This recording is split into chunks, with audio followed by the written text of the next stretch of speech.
बिहार की राजनीति और बिहार में प्रशासन मानो अपने मन की मर्जी के मालिक हैं।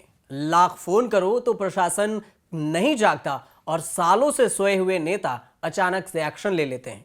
ऐसा मैं इसलिए कह रहा हूं क्योंकि बिहार के मुख्यमंत्री नीतीश कुमार और पूर्व केंद्रीय मंत्री आरसीपी सिंह कभी बेहद करीबी थे। आईएएस के तौर पर नीतीश कुमार के साथ रहे, पार्टी में उनकी नंबर 2 की हैसियत रही, पार्टी के राष्ट्रीय अध्यक्ष रहे, दो बार राज्यसभा के लिए भेजे गए, केंद्र में मंत्री तक बने। लेकिन फिर न जाने क्या हुआ, नीतीश कुमार के साथ दूरियां बढ़ती चली गई और नौबत इस्तीफे तक की आ गई। आरसीपी ने 3 लाइन में इस्तीफे के साथ जेडीयू को बाय बाय कह दिया। मैं क्या ऐसे लोगों के साथ रहूंगा? और वैसे भी आप जरा देख लीजिए, ये तो बिल्कुल डूबता हुआ जहाज है। मैं तो अपने सब वर्करों से कहूंगा कि जहां काम होना है वहां चलो, अपने साथ रहो मजबूती से। क्या करोगे इन लोगों का झोला ढो करके? यहाँ तो जितने सब झोला, पहले जितना लोगों को देख लीजिए, चुनाव में खिलाफ काम किया, सब लोग महिमा मंडित हो रहे। जो चुनाव लड़ा, मुख्यमंत्री का उम्मीदवार बन के घूमा, वो सब महिमा मंडित हो रहा। और हमको बता रहा कूट संपत्ति। पहले राज्यसभा का पत्ता कटा, फिर केंद्रीय मंत्री का पद हाथ से गया और अब भ्रष्टाचार का आरोप लगा। आरसीपी सिंह ने भारी नाराजगी के साथ जेडीयू से इस्तीफा दे दिया। इस पूरे सियासी घटनाक्रम की शुरुआत जेडीयू के बिहार प्रदेश अध्यक्ष उपेंद्र कुशवाहा की ओर से लिखी गई चिट्ठी से हुई, जिसमें अंकुत संपत्ति को लेकर आरसीपी सिंह से सफाई मांगी गई थी। चिट्ठी में साल 2013 में से 2022 तक 58 संपत्ति के आरोप लगा, जिसमें नालंदा में खरीदी गई 40 बीघा जमीन भी शामिल है।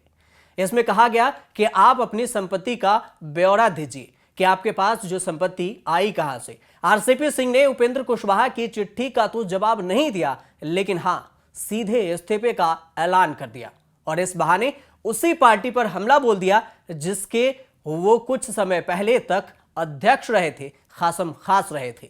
आरसीपी सिंह ने क्या कुछ कहा वो सुनिए। मैं क्या ऐसे लोगों के साथ रहूंगा? और वैसे भी आप जरा देख लीजिए, ये तो बिल्कुल डूबता हुआ जहाज है। मैं तो अपने सब वर्करों से कहूंगा कि जहां काम होना है वहां चलो, अपने साथ रहो मजबूती से। क्या करोगे इन लोगों का झोला ढो करके? यहाँ तो जितने सब झोला, पहले जितना लोगों को देख लीजिए, चुनाव में खिलाफ काम किया, सब लोग महिमा मंडित हो रहे। जो चुनाव लड़ा, मुख्यमंत्री का उम्मीदवार बन के घूमा, वो सब महिमा मंडित हो रहा। और हमको बता रहा कूट संपत्ति। भ्रष्टाचार के आरोपों को लेकर आरसीपी सिंह से सवाल जवाब तलब के बाद ही माना जा रहा था कि वो कोई बड़ा कदम उठा सकते हैं, क्योंकि उपेंद्र कुशवाहा ने भ्रष्टाचार पर जीरो टॉलरेंस की बात करते हुए भविष्य के कदम का संकेत ही दिया था। उन्होंने कहा था कि ये जीरो टॉलरेंस की बात है। फर्स्ट है कि बिल्कुल 100% भ्रष्टाचार के मामला में जीरो टॉलरेंस की पॉलिसी पर हम लोग चलते हैं, लेकिन अब उनका पक्ष आ जाए उसके बाद ही तो कोई बात हो पाएगी। भ्रष्टाचार आरोप को लेकर जेडीयू ने अपने ही नेता के खिलाफ मोर्चा खोल तो दिया, लेकिन बिहार में सियासत गर्मा गई। आरजेडी ने इस बहाने नीतीश सरकार के खिलाफ मोर्चा खोल दिया, तो बीजेपी ने सधी हुई जुबान से विपक्ष पर ही हमला बोल दिया। आदरणीय आरसीपी सिंह जी पर जो आरोप लगे हैं, ये जांच का विषय है और उनका जवाब का भी इंतजार करना चाहिए। और ये जनता दल यूनाइटेड का अंदर का मामला है।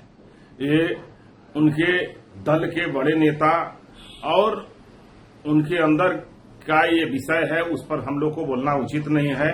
लेकिन आरोप लगाना और आरोप जिस पर लगा है उसका जवाब सुनना ये भी जरूरी है। और उसके बाद जिस दल के ये विषय है, उस दल का ये मामला है, उस दल के अध्यक्ष का, उस दल के सर्वोपरि नेता का बात को सुनना चाहिए और उनका निर्णय ही सर्वोपरि है। आरजेडी इस बात को लगातार कहता रहा है कि जांच होगी तो सब सामने आएगा, यानी विपक्ष नीतीश कुमार को निशाना बनाता रहा है। लेकिन राजद इस बात को लगातार कहता रहा कि अपने रसूख का इस्तेमाल करके आरसीपी सिन्हा बिहार में टैक्सों की राही दोनों हाथ से कर रहे हैं और इनके इर्द गिर्द रहने वाले 2-4 लोग, जो लोग इनको सहयोग कर रहे थे, 1-2 तो नालंदा से ही वास्ता रखते हैं, उन तक भी अगर जांच की लपटे जाएगी तो और चीजें खुल करके सामने आएगी। पूर्व केंद्रीय मंत्री आरसीपी सिंह कभी मुख्यमंत्री नीतीश कुमार के खासम खास थे। पार्टी में उनकी तूती बोलती थी, उन्हें राष्ट्रीय अध्यक्ष बनाया गया। केंद्रीय मंत्री के पद पर पहुंचाया गया, लेकिन वक्त बदलने के साथ ही उनकी ही पार्टी के नेताओं ने सुर बदल दिए। भ्रष्टाचार के आरोपों से बढ़ती हुई बात आरसीपी सिंह के इस्तीफे तक आकर पहुंच गई। लेकिन इन सब के बीच सबसे बड़ा सवाल ये कि आरसीपी सिंह के जाने से क्या नीतीश कुमार को नुकसान होगा, नीतीश कुमार को इससे घाटा हो सकता है।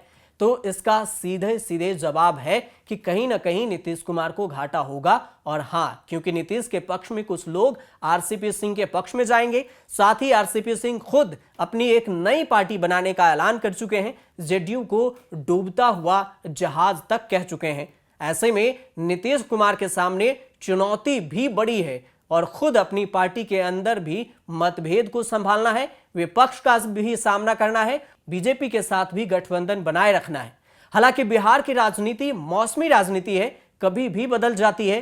तो देखना यह होगा कि आगे क्या होता है और नीतीश कुमार कैसे आरसीपी सिंह के जाने की भरपाई अपनी पार्टी में कर पाते हैं। आप देखते रहिए न्यूज़ तक।